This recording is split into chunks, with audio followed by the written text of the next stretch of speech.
Ho, ho, ho, time to check in on those GenXperts. Such a good little podcast with some very naughty members. Merry Christmas!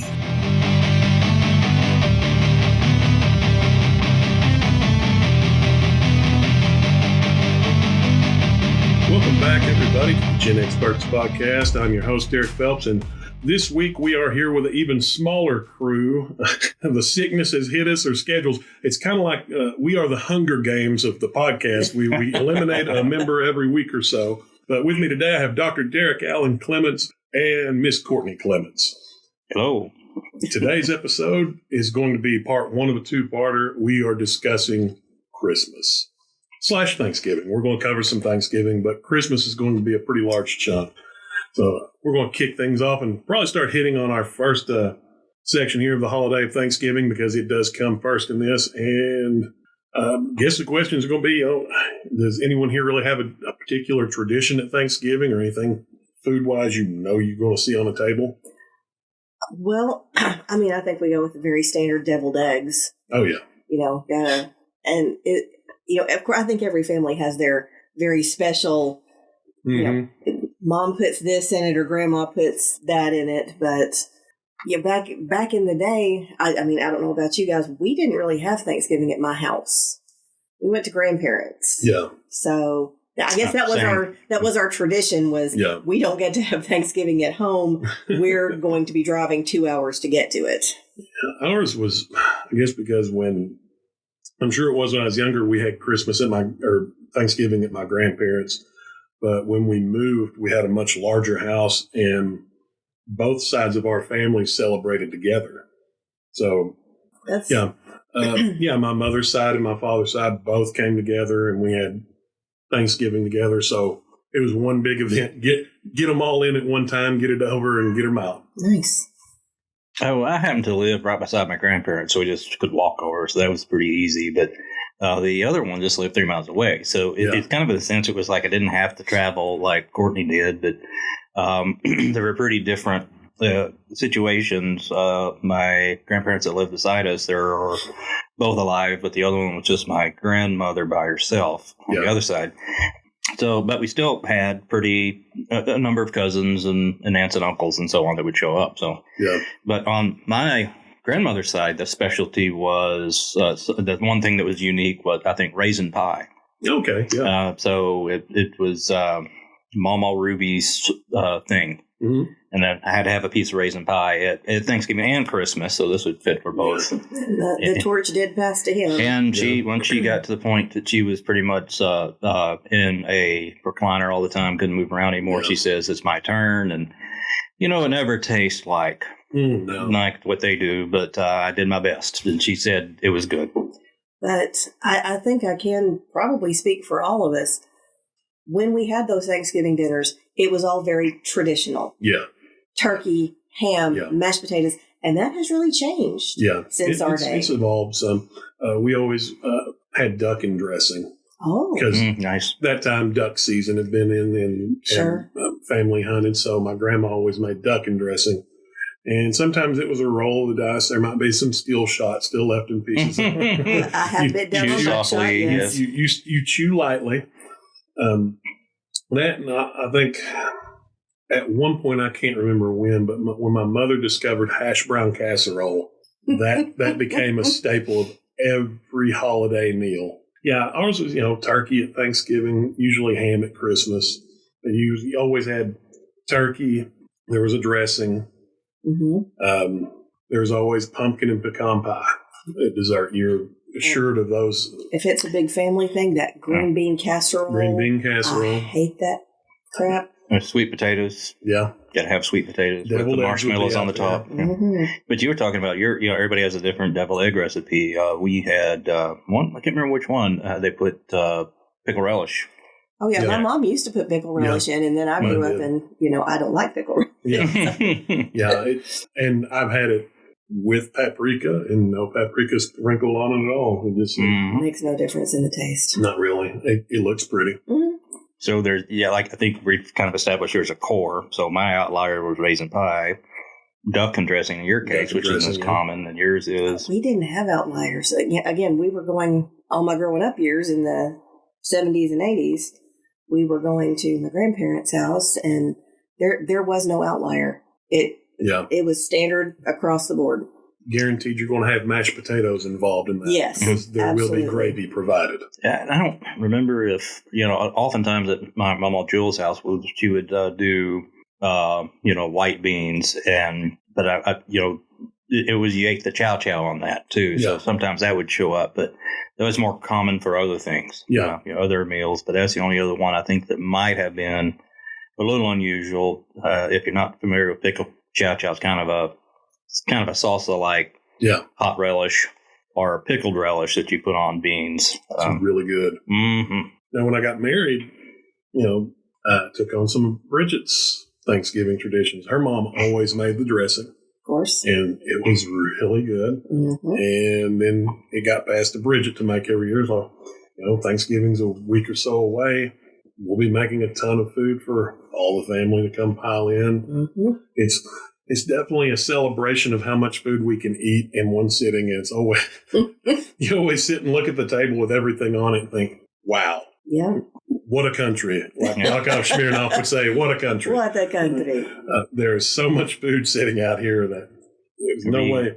We're being thankful by being gluttonous. Yes. Well, and of course, I don't know about y'all, but there would always be a week of turkey sandwiches. Mm-hmm. Turkey and dumplings got made quite a few times. There was always all that leftover turkey had to go to something. Yep. My dad would make turkey salad, like chicken salad. He'd cut it up and make turkey salad. Interesting. I'm going to remember that. I have not tried that. That'd be pretty good. That year we came over and you put the lemons underneath the turkey skin. Oh, I've got a new one this year, and it's using foil, and you put little boots on the end of its legs, little spike-heeled boots. Could be a fun one again. I showed it to Bridget, and she just kind of shook her head and, oh my gosh, what's wrong with you? So I had an interesting childhood. Leave me alone. I'm still living it as an adult. With that, at Thanksgiving, we get the Macy's parade. Mm-hmm. That was always a thing we always made sure to watch. I remember sitting every year with my mother in the morning and the Macy's parade would be on. You'd always smell everything cooking in the background, and you were just waiting for the big guy to come at the end, and that was the ringing in of the new year. But we talked too. There's also the Charlie Brown Thanksgiving special. Yes, seems like there's a Charlie Brown special for a lot of them. I was looking this morning, and it's the Great Pumpkin, Charlie Brown, and the Christmas special are the only outliers of not being Gen X. They are from the Boomers generation. Mm-hmm. Oddly enough, the Christmas special aired in the fall winter of my dad's senior year of high school. Oh my goodness! In 65. Wow! And then the next year, it's the Great Pumpkin was released, and then you get in our era Thanksgiving special. It's the Easter Beagle, Charlie Brown. I forgot about that. Yeah, the Valentine's Day special. All those start falling almost every year. Mm-hmm. They release a new one. So, but Thanksgiving special is pretty good. I enjoy it. I watch it every year, just like because I bought them on digital because you can't catch them on television anymore because Apple owns them. Yep, which is so bizarre. I think today that Apple did cut a deal with like the Christmas special that it runs on PBS. Nice. So, with the Charlie Brown Thanksgiving special, I always wonder, why is there toast? When did toast become this delicious? Well, why not?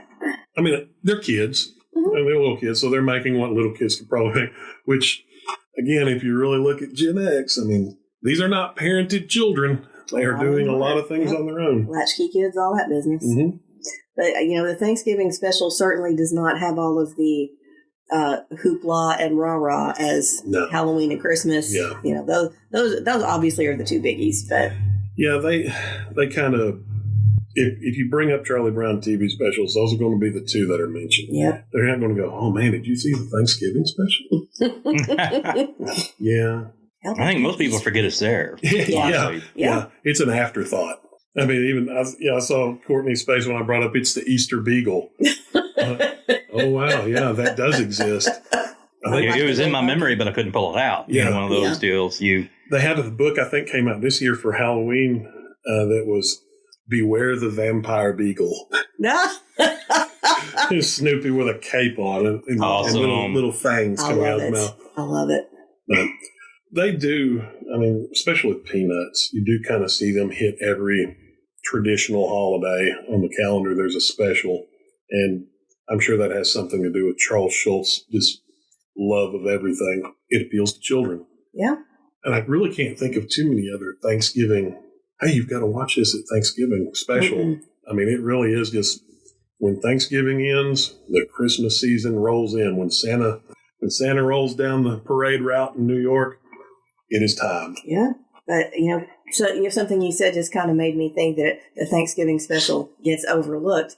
But doesn't that feel how Thanksgiving is now? I mean, you jump from Halloween straight to Christmas, and to heck with Thanksgiving. In any store, retail store, you'll see Halloween out in August, September, and Christmas is usually rolled out in October. Mm-hmm. I mean, you're buying Christmas supplies and decorations as soon as the Halloween stuff's gone.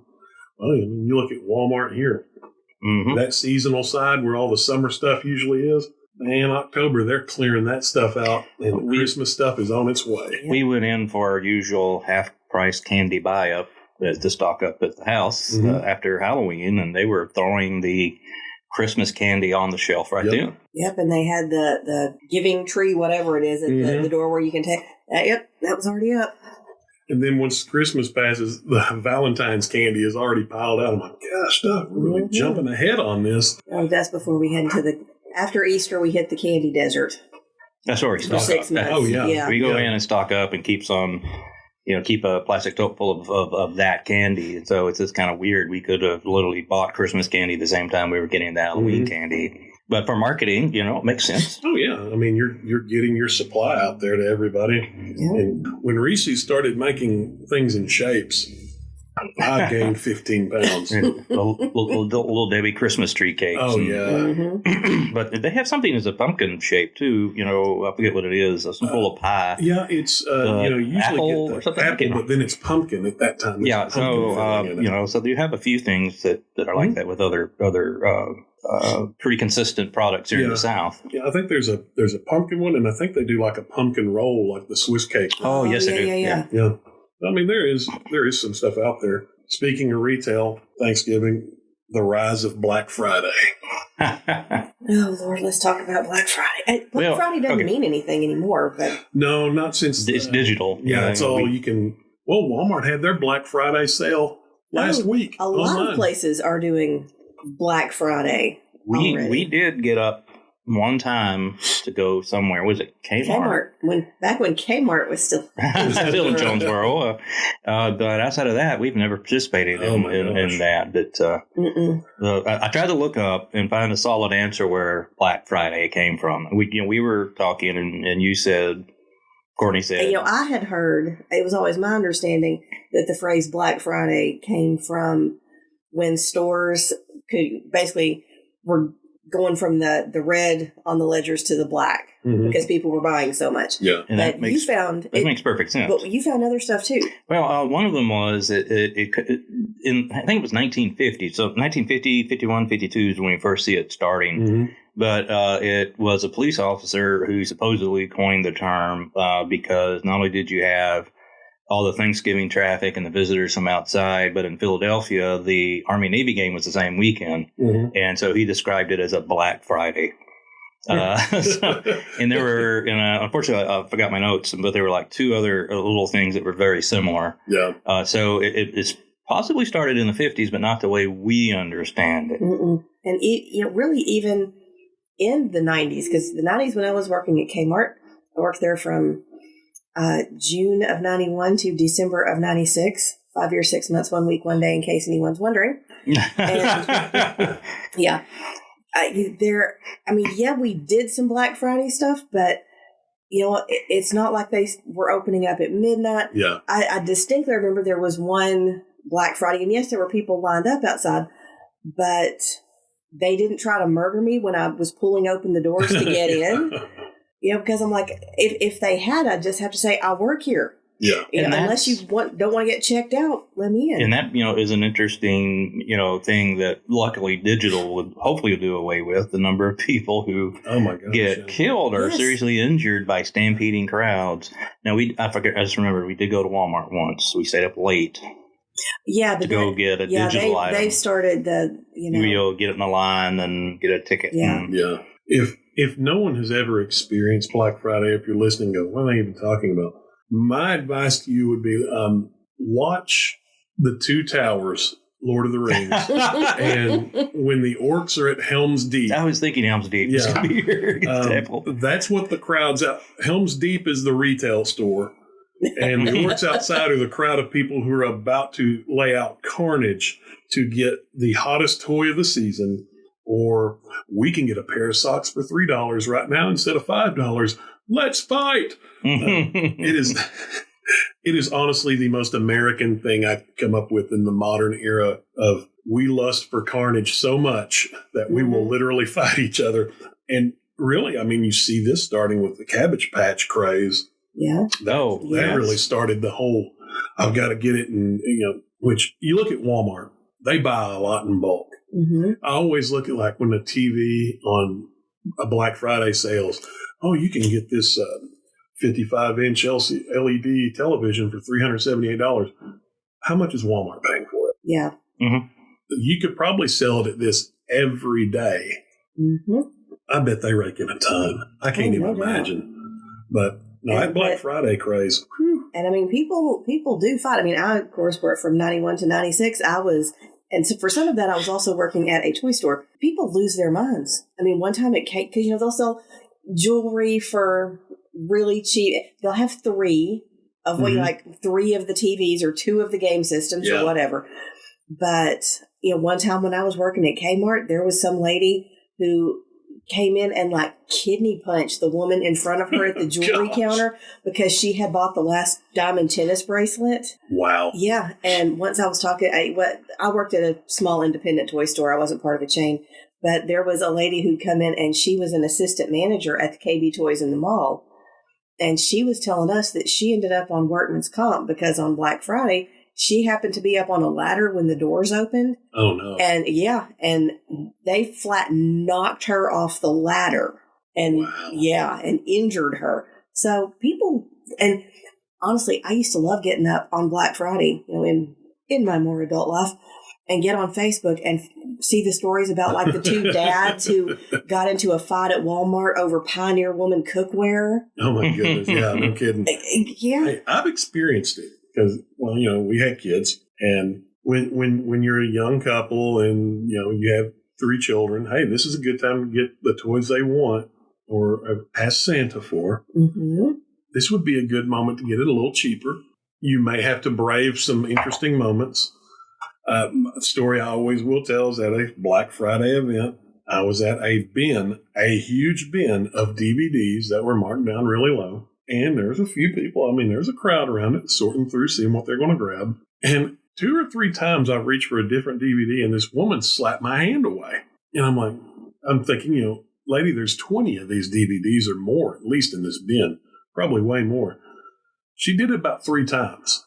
She slapped my hand. And the 3rd time she slapped it, I grabbed her wrist and said, ma'am, if you hit my hand one more time, I'm going to drag you into this bin and cover you in DVDs. And let go of her because I wasn't, be that guy. She turned back to look at her husband. And when her husband saw I was 6'3", he decided he didn't want no part of this mess. But she didn't hit your hand again. No, but the level of insanity in that moment.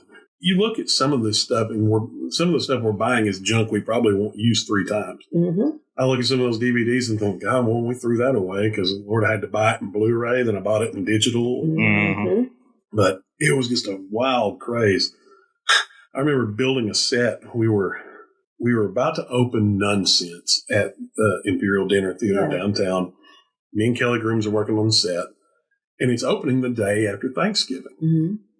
And this is 2, 3 in the morning, and Kelly has this idea of, hey, this show's supposed to be set inside of a gymnasium on a stage.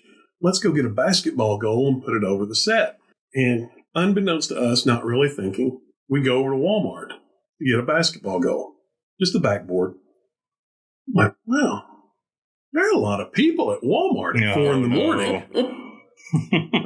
Oh, Lord Kelly, it's Black Friday. He goes, oh no. I'm like, I hope that what we're wanting is not on special because there may be carnage. And we walked through just to get we were literally having to put our hands in the air. We're just here for a basketball goal. Please do not push us or harm us in any way. All we want is this. Got through it. The thing I was thinking too earlier was if you look at the beginning of Black Friday too, we had layaway at that point. Oh, yes. And I worked in layaway my last couple of Christmases, Layaway was the great equalizer. It really was. Yeah. So I just remember there's also, if people really want to get a sense of how crazy Black Friday was, I know it's a cartoon, but South Park did an episode on Black Friday where Randy Marsh worked in a mall. And it was kind of almost like Lord of the Rings. He's giving this big speech, to the other guards, we may not survive today, type of, almost kind of reminiscent of Braveheart. Yeah. It's where they need more security on the horizon. Theoden King stands alone. But now my mom was the queen of layaway. Yeah. Oh, and I look at it now, smart move. Oh, definitely. You go on your own time when she didn't have me to lug along. Of course, again, Gen X, I could be left alone for weeks if needed, and I would survive. But layaway all of our Christmas gifts. Mm-hmm. So we could sit for weeks searching the house. Thinking, dear God, we're really not getting anything for Christmas. Have I screwed up that bad? But it keeps that, when you're younger too, it keeps that idea of, Santa may be real. Yeah. We're not getting, Mom and Dad have not hidden anything, and I could pull off some MacGyver, Jacques Cousteau type moves searching for gifts for the house. Like, where would they hide it if I were them? I'm the weirdo. I never looked for my presents. Oh. So also, if you're not familiar with layaway, you would put it back. You could pay on time, so you didn't have to fork it all at once. Yeah, you can make payments. Yeah, so that was even better. Would y'all like to hear from the perspective of a layaway clerk? Oh yes, lay it on us. I bet you have some stories. Layaway truth. Yeah. Well, of course, first of all, as you said, layaway is the great equalizer. And at Kmart, which is where I did my retail work, it was all upstairs. And so, of course, it was packed up to the gills up there. And the big stuff we had to put over in receiving, like the ride-on vehicles and things like that. And, of course, it was busy. But my favorite story, one that stays with me, it was, I don't know, maybe 2 days before Christmas. And a man came in to pick up his son's big ride-on Jeep that had been over in receiving. Yeah. And there was a special area in receiving for layaway. And he came, he paid it out. I trekked my happy self over to receiving. And at that point, it was pretty decimated because most people had come and picked their gifts up at that point. Apparently, one of the floor workers at some point, someone had bought that Jeep and they came and plundered layaway. Oh, no. Oh, no. And sold that man's Jeep. And so he was, thank God he was wonderful. Bless that. I don't know who that man was, but I bless him in my heart to this day because he was real nice about it. Yeah. And of course we had no way of knowing who sold it. Mm-hmm. Not a clue. But I'm the one that had to get on the phone to Walmart. Oh, no. Call them, explain to them who I was, what the situation was, and find out if they had one that they would sell this man. Yeah. And they did. Thank God they did. But they hung up the phone and went, y'all ain't gonna believe this. Yeah. Kmart shopping at Walmart now. Yeah, it was actually safer to be in layaway than it was to be out on the cash register. Sure. I imagine. The customers, I would believe, would probably be more heated at the register. Yes, very much so, because I've had to deal with that as well. Layaway, you've already got your items that you want to get, and you're putting them away. Mm-hmm. Yeah, I can imagine at the register, nightmares. Does stores not do layaway anymore? No, Walmart brought it back briefly, but they're pushing that credit card. Yeah, okay. So why put it in layaway and you're making payments and that's it, because they're not charging you interest on your layaway. Right. You could get a credit card through us, and we can charge you interest. Even better. We just gave them an idea. Layaway is an instant credit card. Yeah, I mean, and so they could still charge you interest. Just hold it there. So. You know, I think layaway is a good idea because it did help people. You know, lower income families definitely. were still able to have, not just at Christmas. I mean, me and Bridget got married before our wedding date. We had layawayed all of our towels, all the things we'd need for home, so we could just pay it out. And by the time we were getting married, hey, there it is. We've got all this stuff for our first home. We use it for something. I can't remember what. I didn't even realize it wasn't a thing anymore. It has not been, I guess, I don't know if COVID ended it or it may came back briefly at COVID, you know, because my brother-in-law would call us every year and say, hey, you know of any people who need their layaways paid out and they just can't get it taken care of? Oh. He would call in Walmart and say, hey, how many of these layaways can I help pay out for people for Christmas just That's as a lovely. gift back to my community? Yeah. I've heard of that on the news, you know, rich people, basketball, football players who come in and pay out everything. You know. And Randy's done well for himself. And he, you know, I will say for my brother-in-law, he's a great guy. And he really does care about his community, but he remembers where he came from and he tries to give back to it frequently. But that's, I can, like I say, it was layaway, so that's kind of why I remember it. Have a good one here too. A question of, would we consider the Star Wars holiday special Life Day? That is definitely a holiday special. But is it considered Thanksgiving or Christmas? Because of the airing date. Because of the air date, November 17th, 1978. That's a tough one. And it's about being, you know, Life Day. Yeah. Is a thankfulness thing, too. Yeah. So now, that's tough. You can be thankful on Christmas. So sure that Harrison Ford and Carrie Fisher and Mark Hamill were not thankful for that special. Trapped in a contract, I think. No kidding. Now, is it thankful on Thanksgiving, you know, because we're giving thanks? Or is it more Life Day like the Judeo-Christian Christmas, where we see the birth of Jesus and it's a celebration of life and renewal? And it's, I mean, if we go to Yule even. Oh, there. Yeah. Chewbacca kind of looks like Krampus. Yeah. There we Just go. saying. So it could be in the middle. It's all a conspiracy. It is, really. I mean, I guess it was smart. History degrees show that. You know, you find these conspiracies everywhere. I guess it was smart for the Star Wars people to do that. They didn't call it a Christmas. But you'll notice, and I literally just noticed this myself, if something came out and they called it a holiday special today, there are certain groups of people who would fully lose their crap and claim it that was a war on Christmas. Yeah. And honestly, if you're getting pissy over that, get a life, man. You want to know the biggest thing of the Star Wars holiday special? We got Boba Fett out of that. Yes. That's why I honor it, because oh my gosh, we got Boba Fett, and what can be better than that? It was a different kind of Boba Fett, but it's still Boba Fett. And I guess he's a Disney prince now, so. Yes. Honor him until they're bought out. And if you're listening and have not gone on YouTube or wherever you can find it and watch the holiday special, pause this podcast and go do that now. Yes. I would strongly suggest get a couple of cups of coffee so you can stay awake, and maybe some tissues. So if you start crying because of the horrible plot, you can take care of that. Yes. Anyone who's ever complained about a Disney Star Wars series, go and watch the holiday special. You'll appreciate every one of them so much more. And it's with your canon crew. So, and they're probably all thinking, oh, Lord. Well, they've made money. So Harrison Ford's probably not looking back on it going, man, I shouldn't have done that. I doubt any residuals come Now in. he's the Red Hulk. So, I mean, you got it going.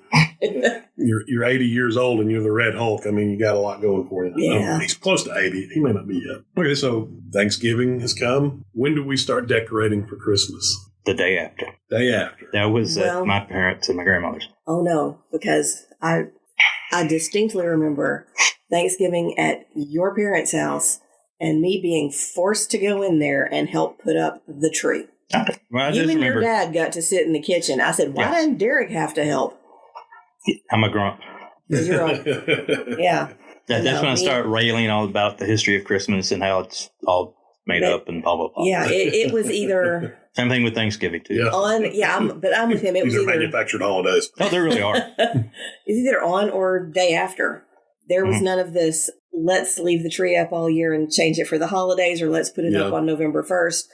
It was very delineated between this is Halloween, and then we have a month, and this is Thanksgiving, and okay, now we have Christmas for a month, and then we're done. Yep. What about you, Big D?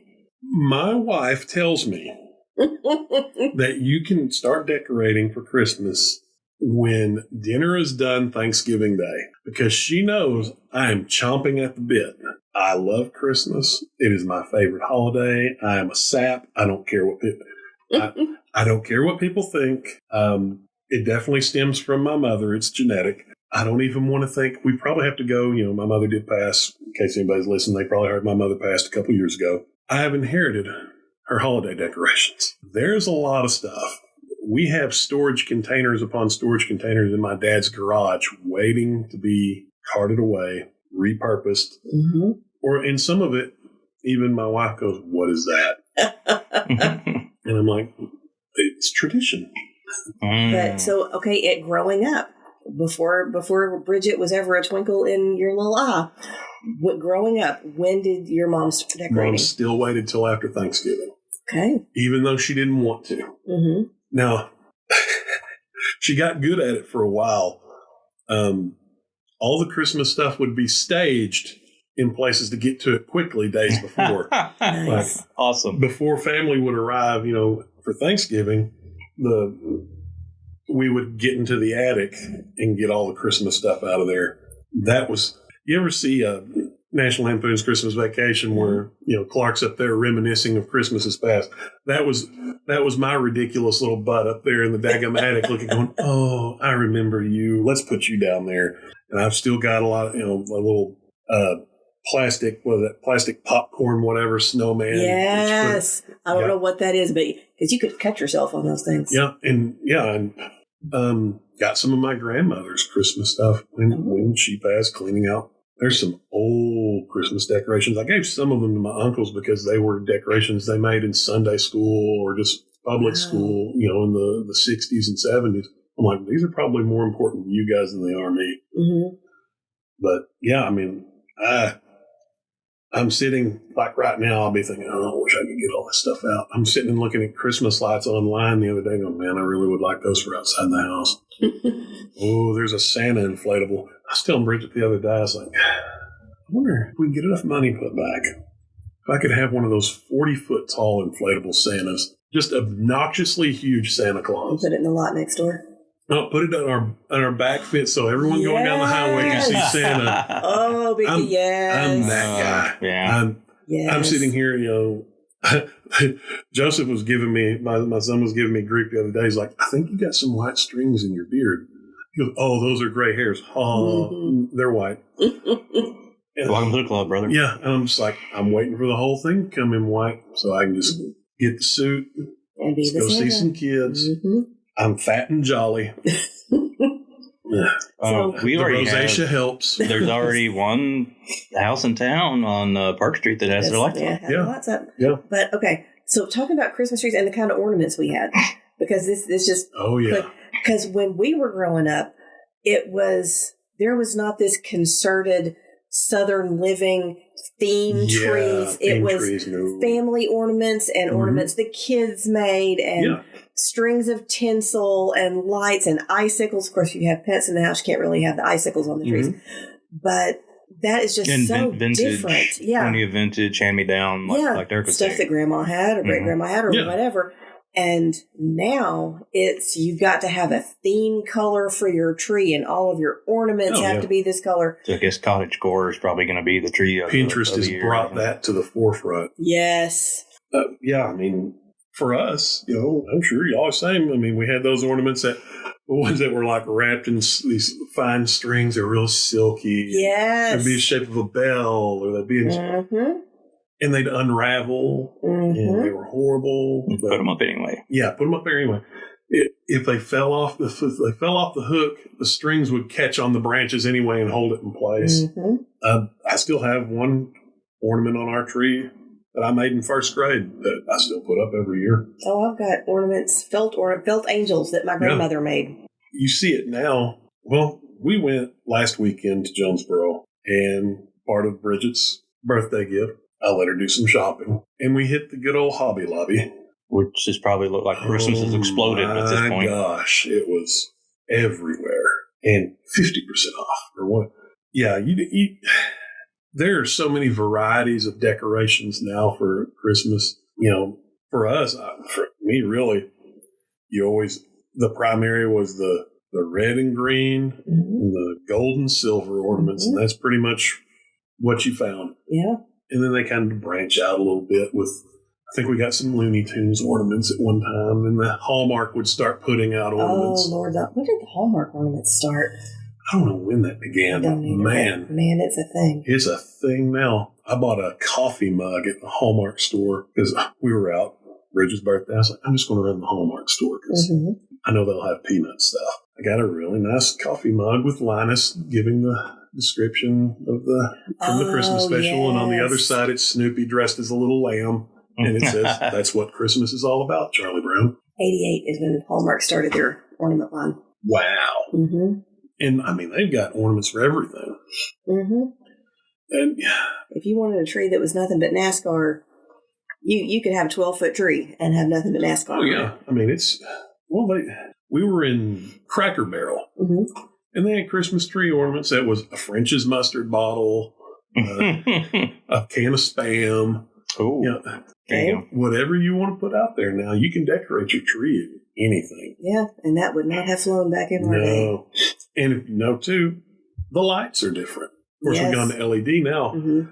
The hell of one bulb going out on the Christmas tree. Trying to find it. Oh, my gosh. The rest of the easier ones were if the bulb went out and only that part of the string after them went out. Mm-hmm. And the older ones were so hot, too. Yeah. Really watch how you place them. You could have trouble specifically on a live tree once it dried out.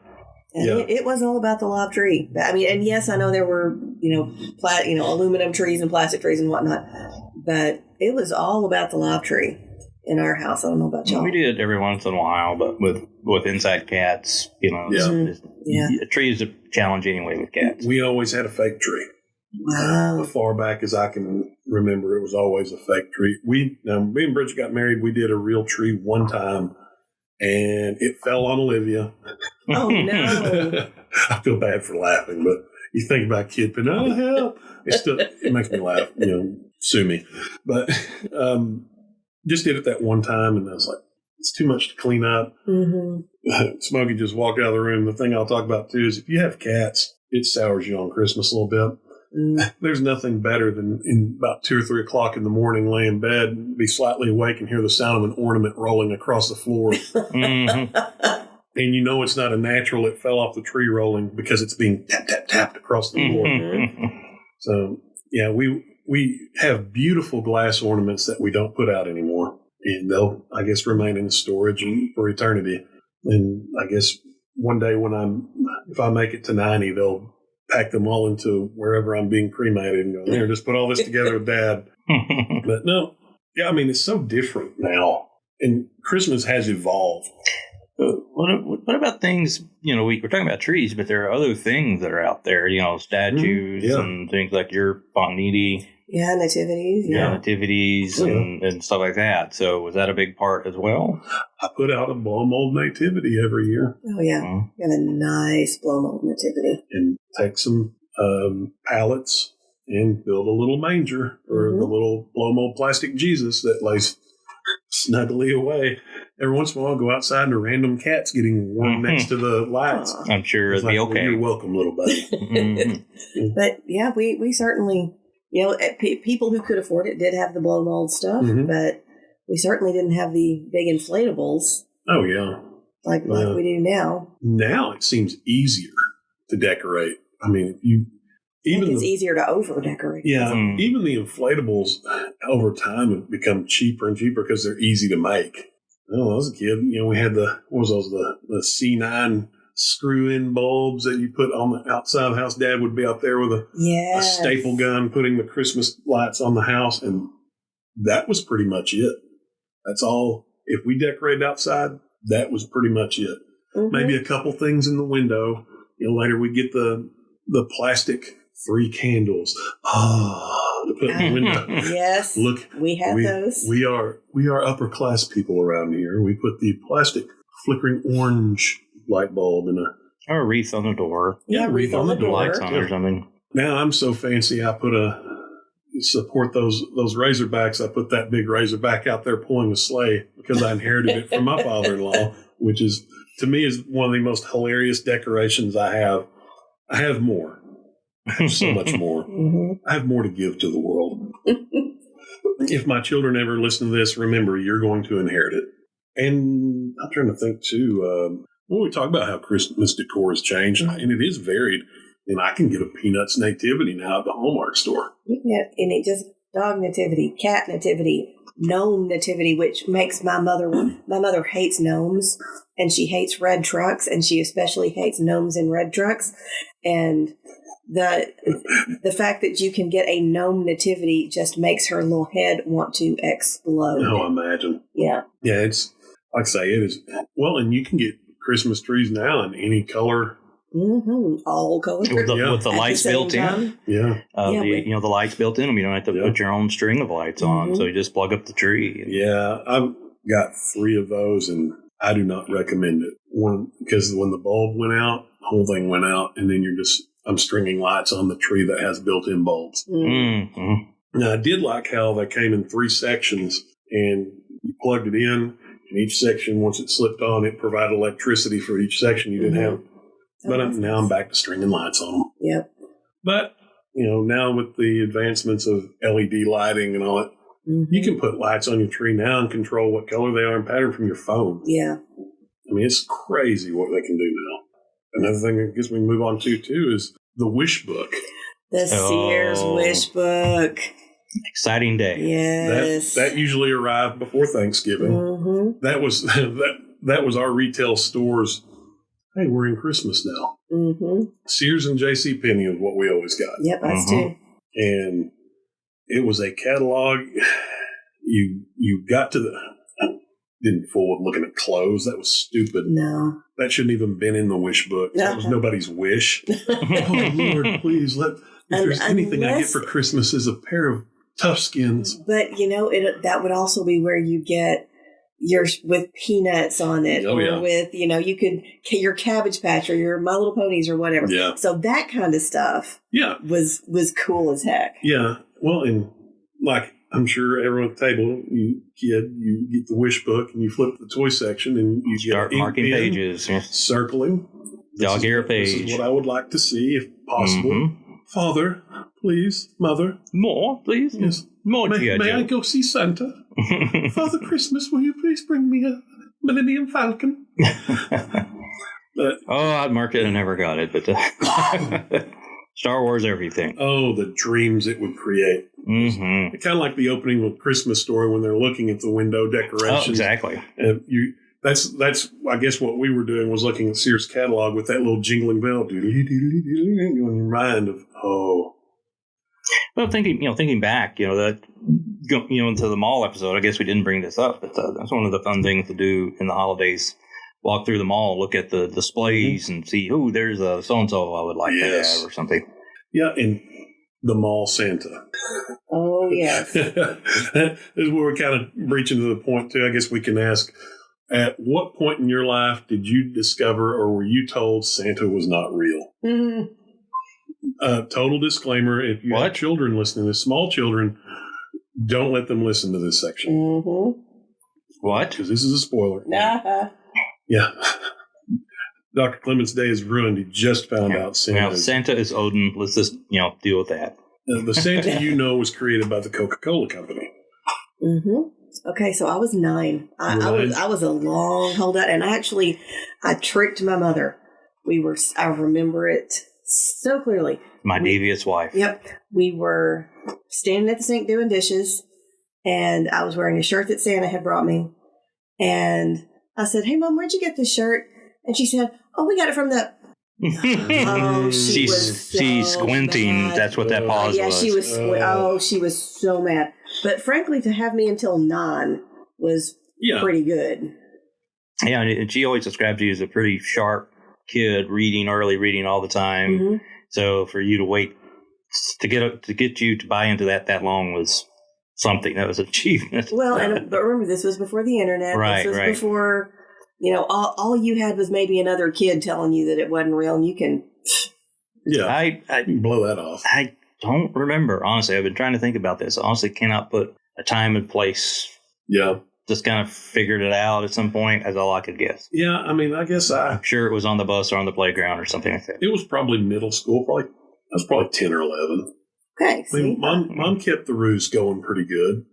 She was good at it. Love my mother. She created the aura. I will tell my youngest, Evelyn, we had to tell her before she got in junior high or she would be made fun of. We didn't want that because she still believed Santa was real. And I tried to explain Our it sweet as goddaughter.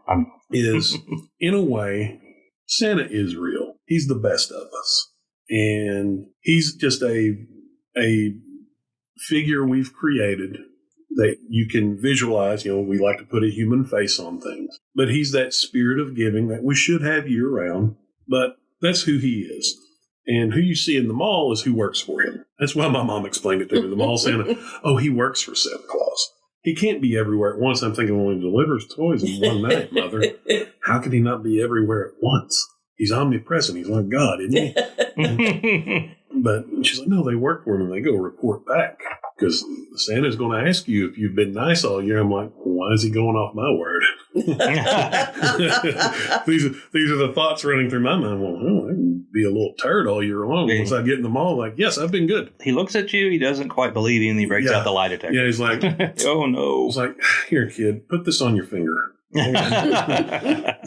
Your heart rate's jumping up on that question. Wait, were we already past Sears Wishbook?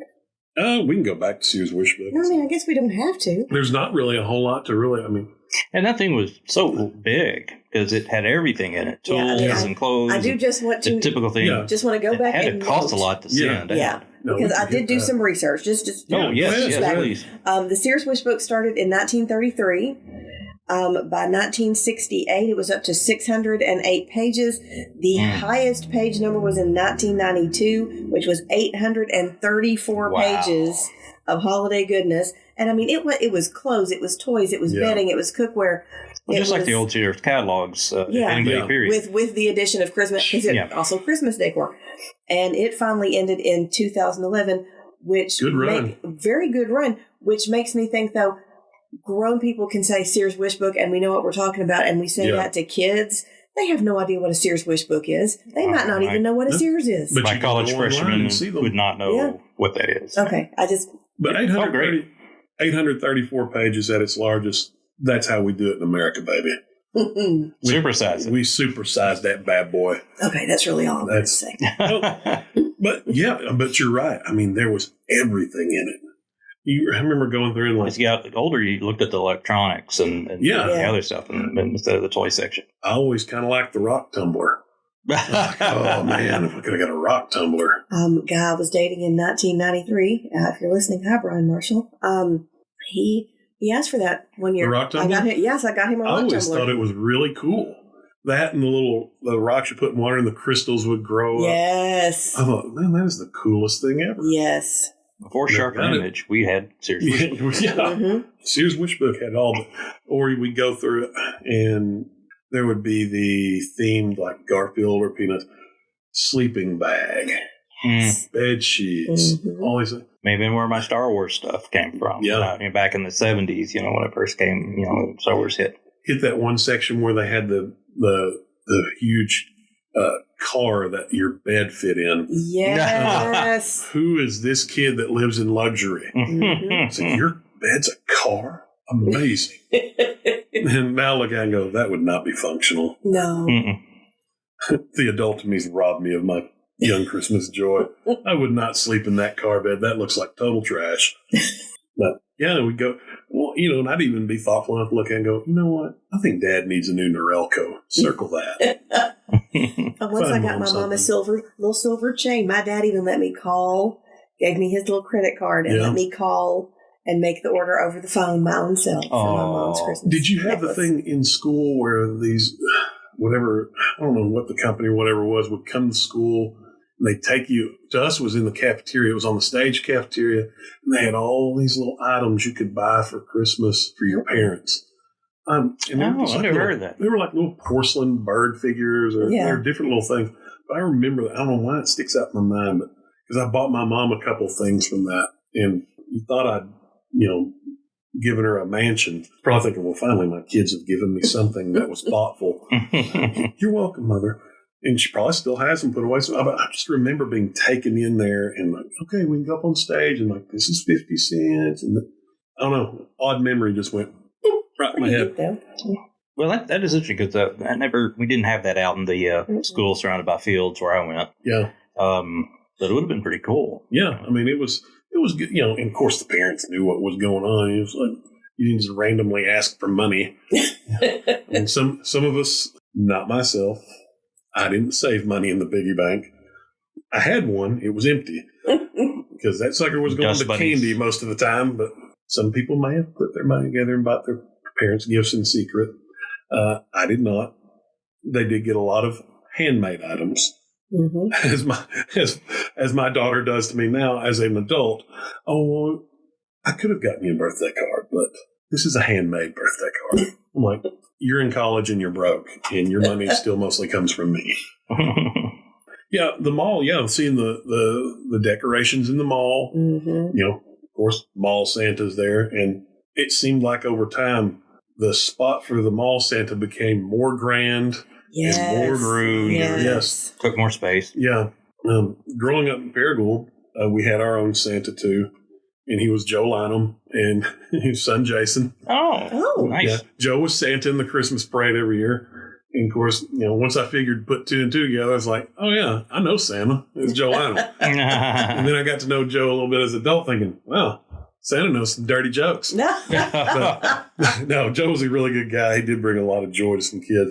But I was like, I've heard that voice somewhere before, and I just can't quite put a finger on it. But yeah, Joe Lynham in Paragould was Santa for years, especially in the Christmas parade, which is another thing we'll probably get into too, is Christmas parades. But yeah, mall decorations. I remember Indian Mall being decorated all the way through. Oh, one end to the other, and in the stores. Yeah, yep, and the stores. Yeah, but that Christmas music didn't start until after Thanksgiving either. No, they didn't start pumping that in until after Thanksgiving. But yeah, I remember Indian Mall. I remember it being decorated in the end, just different things. It seemed like there's always that one big tree they have for everyone. Oh, gosh, it was huge. Beautiful tree. But yeah, I do remember the Santa section becoming more grandiose as time went by. His chair looked a lot better. Mm-hmm. For sure. And getting... As a teenage Gen Xer, I'm sad to say, I did enjoy watching the little children cry at Santa. Like, you're scared of him. Now, as an adult, I'm thinking, oh, don't be scared. I always feel bad. I mean, I feel bad for the Santas when they've got a screaming child, and it's like, oh my gosh, what a job that has to be. They don't pay those mall Santas enough. No. Oh, what's over? Do we have? Or do you know of any Christmas season traditions from the Gen X days? Oof. From the Gen X days? I'm trying to think of... I mean, either like family or national or anything like that. New traditions from the Gen X days is what you're asking. No, I mean, like back then. Watching football. The line on the next page is that aren't really a thing any longer. Not really a thing any longer. Okay, yeah, our page got cut off there. Sorry about that. Thanks, Microsoft. Man, I'm trying to think if there is anything that we just no longer really do. To me, we used to travel around a lot more to look at Christmas lights. Yeah. And now you just drive to like city displays. I was thinking we could drive throughs like at the one in Jonesboro are the new rage. So you can just go and drive through that and say, okay, we saw them and take kids on them. And, well, in Pocahontas, we had Candy Cane Lane. Mm-hmm. Everyone on that street decorated for Christmas. They had a Santa out there sometimes, And I can remember just hopping in the vehicle, Mom and Dad driving around. Yeah. Oh, and we would, go to a town to look at some, and then as we're driving home out in rural America, we'd see some farmer's house way off in the distance with that lights, and we'd just drive down the gravel road and look at those. Yeah. Yeah. And like I say, now it's not, people still decorate, but I would say, hey, let's hop in the car and go drive around looking Christmas decorations, because I think then, too, you kind of knew the neighborhoods that would probably decorate, and now it's just a random roll of dice. It may be one decorated house and 15 just nothing.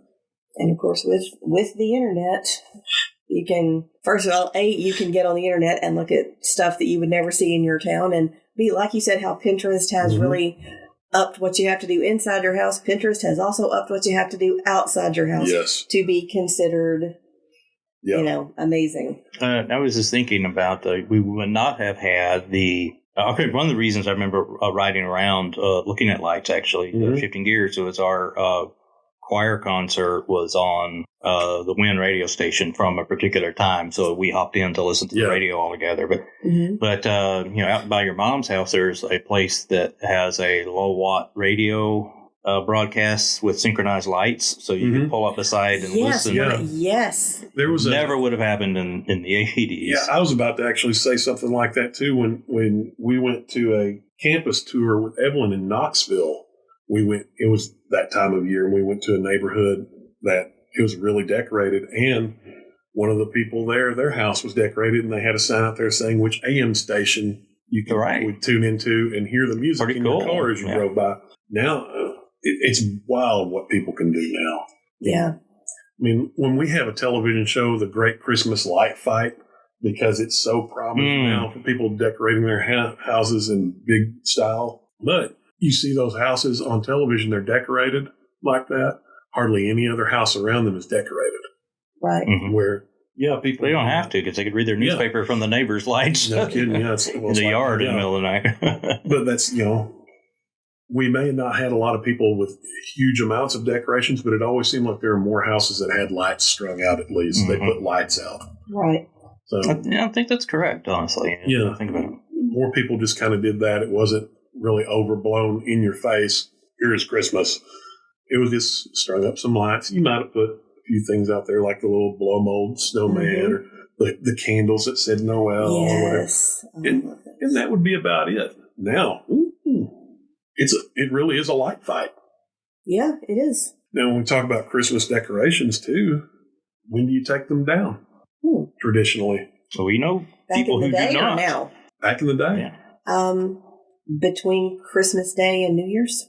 Yeah. Seems about right. That's about when ours... Hi, Smokey. That's about when my cat keeps wanting to join the conversation. He's very joyous because it's Christmas and he thinks he's going to get something. He's got a new toy mouse. Yeah. Go find some real ones. I'm sure you'll find one or two.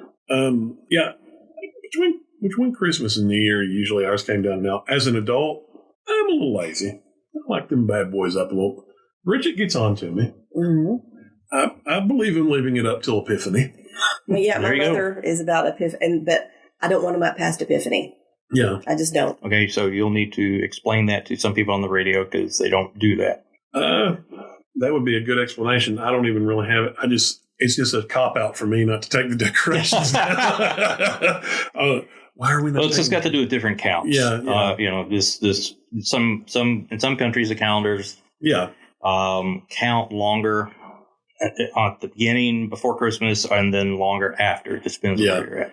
Just like there's different international things like the poop log from Spain. We learned about that one from an exchange student, which is amazing. It's a lot of Befana in Italy and all sorts of other fun ones. Yeah, like I say, I'm glad you could explain it. Me, it's just a cop out. No, that was just a real general explanation. I really didn't answer anything. I probably Googled it. I was hoping Courtney would pick it up. But I'm sorry, we're having to reschedule Thanksgiving with my three nieces. Technology is working. Technology is working because we had it set and then we had it set again, and as of this morning, moved again. Yep. Well, there's another thing that's very different now. When we were younger versus now. When we said it's this day, it's this day. Yeah, and you that got day there. Was Thanksgiving. Yeah. Yes, and if you didn't arrive, hey. Sorry. And if you had two houses to go to, you went to two houses. Yeah.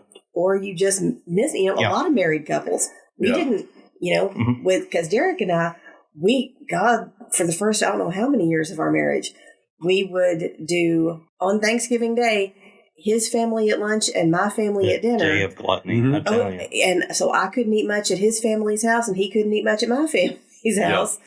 But we were there. That was. We were there.